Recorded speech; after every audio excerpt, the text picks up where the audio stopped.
Assalamualaikum warahmatullahi wabarakatuh. Sugeng sonten para pamirsa sedaya, langkung-langkung para sutrisno budaya.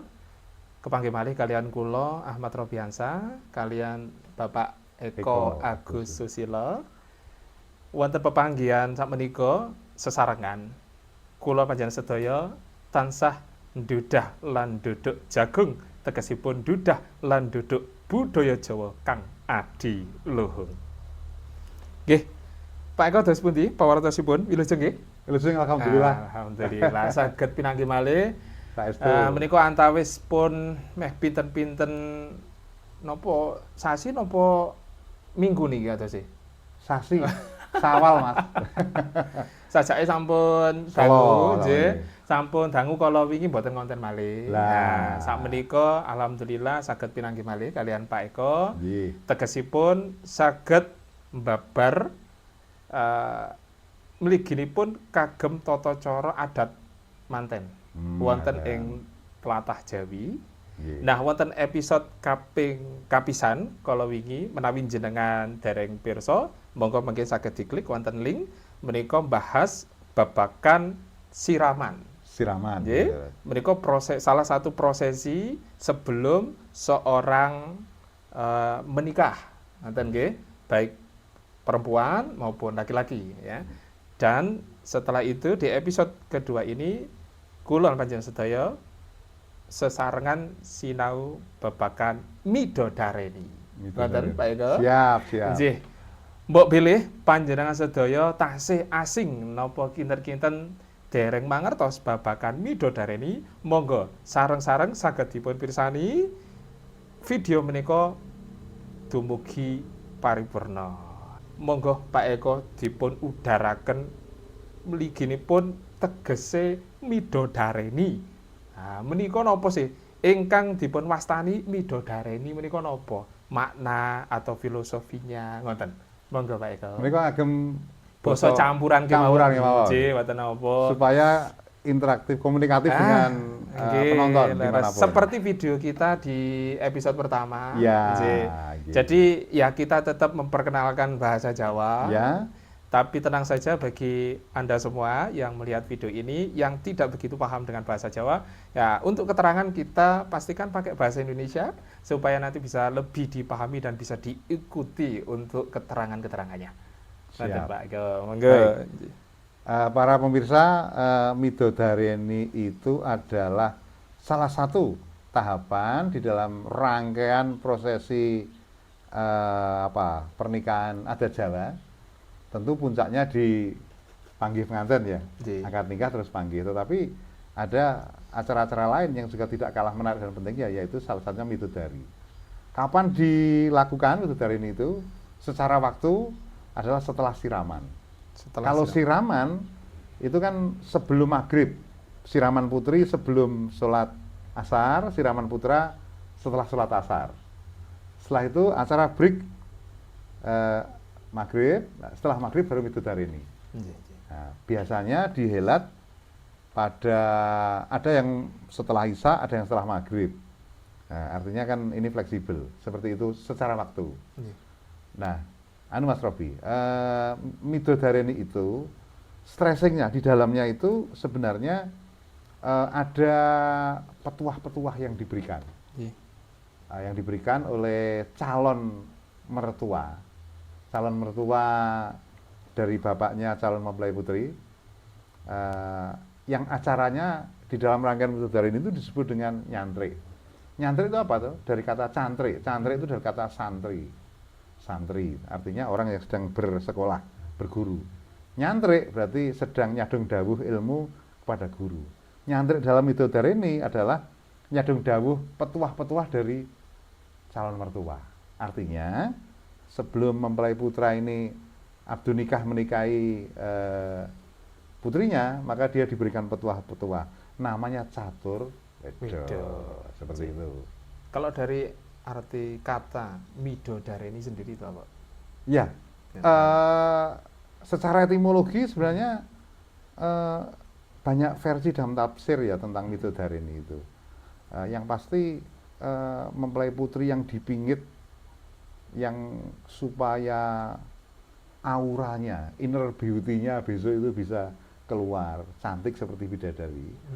Nah, maka dia itu dipingit. Walaupun sudah jelas 99,9% besok akan menikah dengan si Fulan, tapi ini belum boleh ketemu. Maka dipingit. Nah, tentunya nanti di dalam rangka itu ada proses tantingan, seru misalnya. Nah, satu hal yang tidak kalah pentingnya, Mas Robi, bahwa di dalam Midodareni itu ada perkenalan ring 2. Kalau di lamaran atau pacangan itu ring 1, sak mobil rong mobil cukup lah. Maka di Midodareni ini sak bergodo, ring 2, ring 3 besok ketika mau akad nikah dan pakai pengantin atau kadang Wandowo Baroyo Agung Trah yang sering digunakan oleh para panyondro itu akan nyata datang di Midodareni itu. Nah, kira-kira bisa 5-6 mobil atau 2 bis bisa gitu. Sehingga Midodareni itu lebih seru dari waktu pasangan. Ini semata-mata untuk lebih mengakrabkan kedua keluarga, pria dan wanita ini supaya lebih akrab begitu. Nah, bagaimana? Apakah sudah diperbolehkan ketemu dengan calon bidadari? Wah. Nah, berarti bisa dikatakan Midodareni itu kita memposisikan calon pengantin perempuan ini seolah-olah untuk menjadi seorang bidadari. Ya, sakral banget ini. Kadang ada ini, saya sempat mendengar bahwa pada malam itu para bidadari turun. Terus ini dengan pemikiran seperti itu. Ada benarnya, tapi malamnya sedikit. Jam 12. Tebus kembar mayang. Singkat cerita kita spilkan ceritanya ya. Jonggring Saluko itu ada 41 bidadari. Maka Dahyang Semar sebagai puncak tertinggi penguasa Jonggring Saluko, ini kalau folklore begitu ya, folklore Jawa, pewayangan. Itu memilih, mengcasting 7 dari 41 bidadari itu. Kemudian diutus ke bumi untuk menyampaikan pesan langit kepada manusia, khususnya calon mempelai berdua. Dalam bentuk apa? Dalam bentuk sebuah pasren yang namanya kembar mayang. Itu bocoran sedikit ya. Nanti ada prosesi tebus kembar mayang ya. Episode selanjutnya nanti ya. Episode selanjutnya ya. Tapi memang itu adalah sebuah rangkaian, jadi tidak bisa dipisahkan. Tidak bisa gitu dipisahkan. Betul. Ya, kurang lebih seperti itu tadi arti dan makna dari Midodareni sendiri. Memang banyak versi. Tapi intinya di Midodari sendiri itu adalah suatu fase di mana sebelum melangsungkan pernikahan, dua keluarga ini bisa saling mengenal lebih dekat lagi dan untuk mempersiapkan hal-hal lainnya yang barangkali diperlukan untuk persiapan akad nikah dan tebu pengantin di hari besoknya. Ngerti Pak ya? Ini adalah momen yang sakral karena di situ ada tadi disebutkan ada namanya prosesi ngasih caturwedo atau wejangan gitu ya, atau nasihat-nasihat untuk calon pengantin. Dan selain itu ada prosesi pingitan di mana memang di kebudayaan Jawa ini kita sangat menjaga baik secara fisik maupun secara sosial. Karena kalau udah mau menikah, seorang wanita memang nggak boleh keluyuran. Nah, kalau keluyuran nanti ada beberapa resiko, misalkan di jalan jatuh, kecelakaan atau yang lainnya, ya atau diculik mantannya. Banyak terjadi. Iya, banyak terjadi itu ya. Di sisi lain juga bisa menimbulkan fitnah, gitu ya. Jadi lebih bagusnya, kenapa ada istilah dipingit itu bukan berarti mengekang seorang wanita, tetapi ini justru budaya kita itu sangat menghormati dan menjaga seorang wanita. Betul Mas, ini adalah adab atau tata krama Jawa, namanya adab atau taklimnya budaya Jawa bahwa sepantasnya lah seorang wanita Jawa yang mau menikah itu tidak keluyuran atau dipingit. Bahkan sebenarnya pingitnya kan 3 hari ya sebenarnya, 3 hari 3 malam. Cuma Midodarinya itu manggulan, waktu malam sebelum akan nikah dan temu. Nah, seperti itu. Nah, sekarang mau dipingit gimana Pak? 1 hari sebelum menikah itu sudah pre-wedding Pak bersama. Pergi ke Bromo. Ke savana Nasto gandengan. Lah itu dia. Bahkan juga adegannya oleh fotografer disuruh diambil angle yang bagus supaya mesra. Romantis ya, itu ya. Bagaimana mau sakral? Nah itu. Bidadari mana yang mau turun? Ini memang kultur yang berbeda Pak ya. Ya, kalau western, itu tadi western ya maksudnya. itu kan lebih western atau lebih ke barat-baratan Ya. gitu ya. Tapi memang trennya sekarang begitu Pak ya. Kalau ada ketimuran khususnya untuk Jawa sendiri memang ya 3 hari bahkan mungkin ada yang sampai 7 hari. Itu benar-benar menjaga ya. Tapi itu semua kembali ke pilihan. Ya. Kembali ke pilihan dan juga kepercayaan masing-masing. Ya, tergantung bagaimana kita menyikapi. Tapi sekarang kita bicara dalam konteks kebudayaan. Ya. Jadi kita kembalikan pada konteks kebudayaan yang sebenarnya yang saklugune. Ya. Nonton Pak Nggih, supaya menjadi pengetahuan kita bersama bahwa adat istiadat Jawa itu pasti ada makna, ada tujuannya, bukan sekedar membuat ribet. Ya. Kalau dilihat dari ribetnya pasti ribet, ya, pasti karena kita nggak ribet bebas ya. Tapi kalau dilihat dari maknanya, dari manfaatnya, ya, dampaknya itu luar biasa. Yes, orang-orang kita atau nenek moyang kita zaman dulu itu sangat memikirkan hal yang detail bahkan yang sekarang kita tidak pikirkan. Gitu ya. Jadi anak-anak muda terutama yang mau menikah, ayo lebih bijaksana lagi, kita pelajari juga nasihat-nasihat para sepuh supaya itu menjadi bekal hidup kita mulai dari kita membangun rumah tangga sampai nanti apalagi sudah punya keturunan dan lain sebagainya. Ya. Itu banyak hal yang bisa didudah, dipelajari bersama. Ngerti Pak nggih? Nah, sekarang tadi disebutkan bahwa ya salah satu yang terlibat itu selain keluarga inti atau ring 1, itu ada ring 2 juga, artinya lebih melebar. Ring 3 juga masuk. Ada ring 3 ring juga. 3. Ada keterlibatan dari banyak ring tadi, banyak keluarga tadi. Kira-kira ada Pak, ada tugas-tugas khusus dari masing-masing keluarga ini dalam acara itu. Kira-kira perannya gitu, Pak. Ya, selain tadi ya catur wedo, kita catur wedo dulu sedikit ya, kita spill ya. Ya, itu ada dharma, ada 4 dharma. Dharma Ming Widi, seorang petua mertua kepada calon menantu itu harus bertakwa kepada Tuhan lah, baik lah seperti itu. Berarti mungkin gini Pak ya, pertanyaan ini tadi mungkin nyambung dengan urutan prosesi acaranya. Ya. Dan ini berkaitan dengan siapa yang bertugas pada setiap prosesi itu. Apakah dari keluarga ini siapa yang terlibat? Misalkan orang tua dari calon pengantin laki-laki ini ngapain? Atau dari perempuan ngapain? Barangkali ini perlu untuk kita sampaikan untuk jadi referensi bagi Bapak Ibu ataupun teman-teman semua yang hendak melangsungkan acara Midodare ini supaya punya gambaran lebih gamblang terkait rangkaian acara yang ada di prosesi Midodare ini itu. Ya. Pertama kan datang di opening oleh Pranoto Coro, kemudian di sana itu standar ya, opening standar, kemudian dilakukan sambutan. Itu sebenarnya sambutan dari pihak putra dulu. Nah, biasanya sambutan ini dilanjutkan dengan apa namanya perkenalan. Nah, perkenalan itu dalam hal ini kalau di lamaran atau pasangan itu perkenalannya ada ring 1, saudara kandung misalnya, atau saudara dari bapak atau ibunya yang mewakili hanya sebagian, maka di sini akan total datang. Dari jalur ibu, calon manten putra dan bapak itu datang untuk dikenalkan. Ring 2-nya juga dikenalkan. Oh, Pak D yang itu anaknya Mas Paijo, istrinya Mbak Suryati, anaknya 3 sekelas. Oh, jadi perkenalannya agak lama, tapi poin-poin. Beda dengan waktu pasangan lamaran detail. Oh, ini bersekolah di sini. Ini enggak, ini secukupnya. Oh, ini namanya, ini panggilan-panggilan begitu misalnya. Atau silsilahnya ya. Keluarga Bani siapa begitu ya. Nah, sampai kemudian minduan. Oh, saudaranya. Nah, minduan itu berarti kan ring 3 tuh sudah. Nah, minduan. Kalau ring 2 itu kan sepupu. Minduan ring 3. Nah, dari sisi itu lengkap sudah keluarga besar yang mau menggabungkan persaudaraan dengan perjodohan itu saling memperkenalkan. Nah, mungkin yang dijelaskan juga hanya kepala-kepala rumah tangganya, Pak D ini, Pak Le ini dan sebagainya. Nanti ketika pas makan-makan, di situ ada pengobrolan. Kebetulan mungkin satu kantor dan sebagainya. Itu betul dari ini. Jadi mengakrabkan 2 keluarga.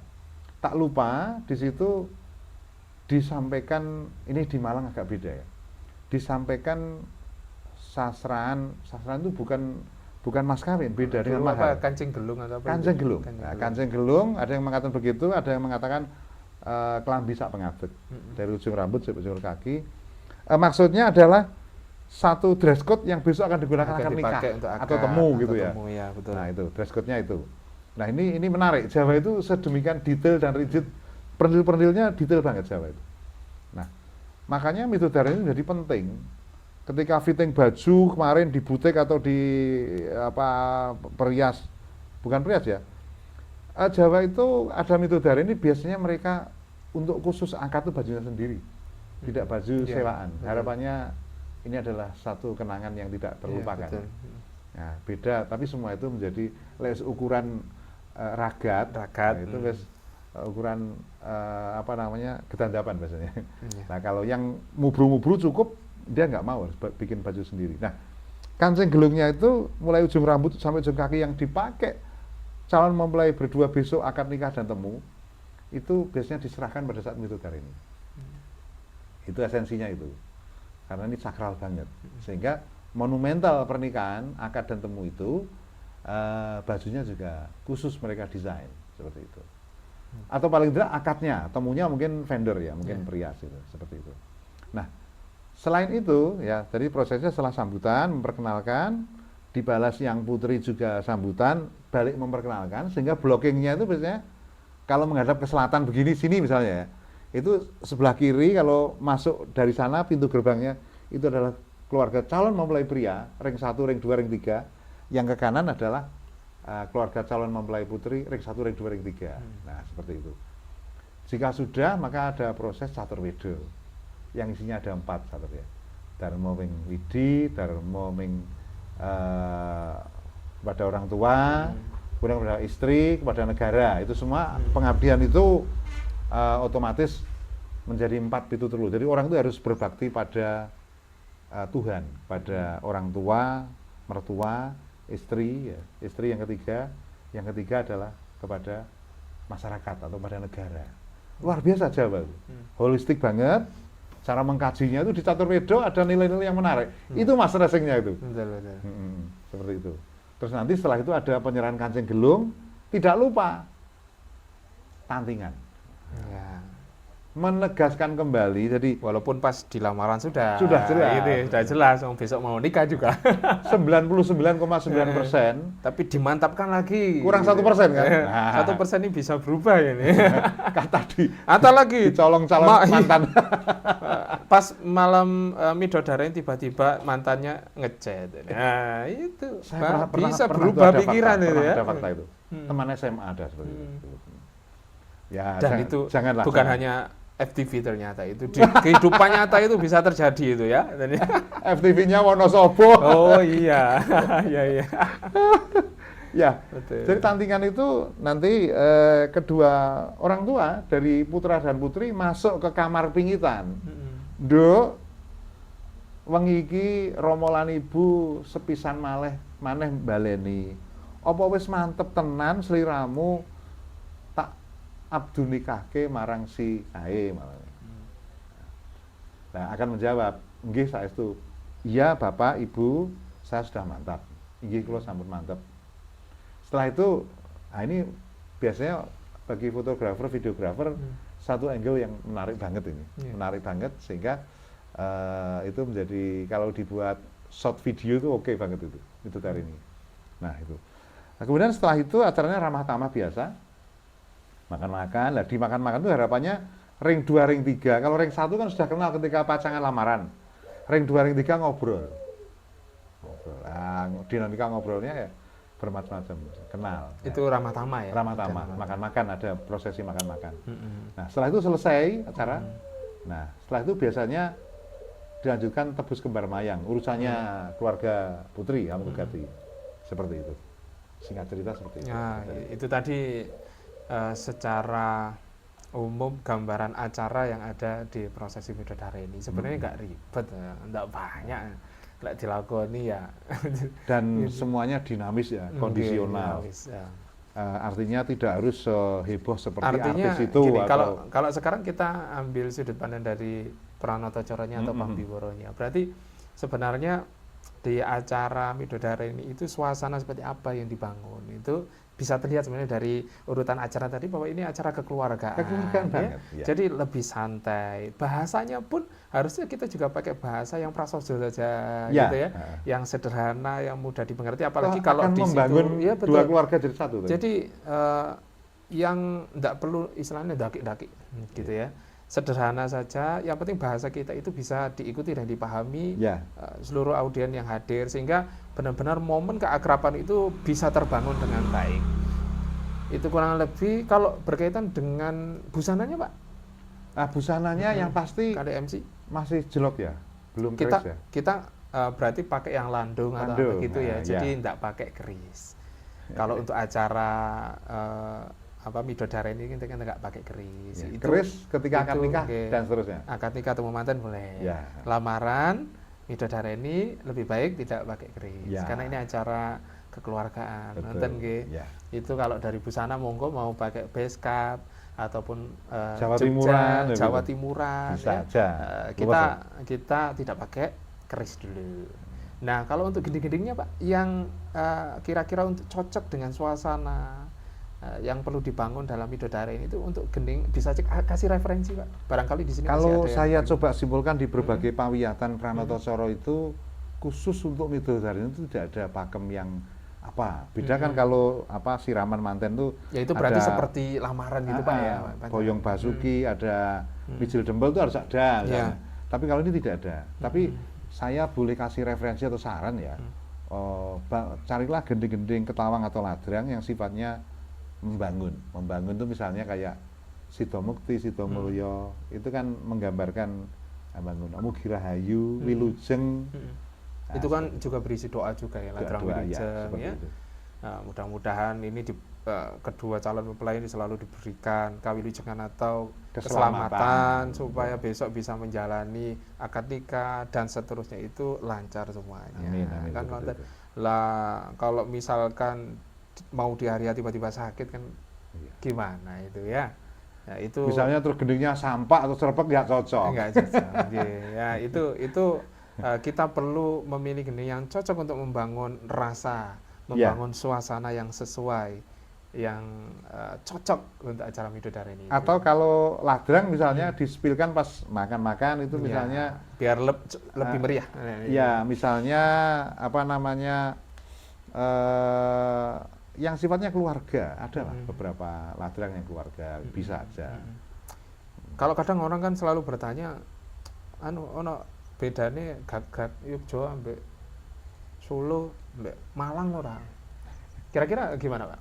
Ada nggak? Ini kan tadi disebutkan sebenarnya nggak ada pakemnya ya? Iya. Berarti kan nggak ada nggak ada gagak khusus untuk Jogja, Solo atau gimana gitu. Kita emang sering tersandra kadang Jogja atau Solo. Kalau panggil pengantin mungkin iyalah bajunya atau apa. Tapi kalau Midodareni linear saja dengan besok penghargaannya itu apa. Kalau memang besok pakai Jogja ya beskap landungnya beskap landung Jogja, menyesuaikan aja. Ya kadang temu manten sendiri aja enggak terlalu Jogja Solo, Pak. Ya Jogja Solo.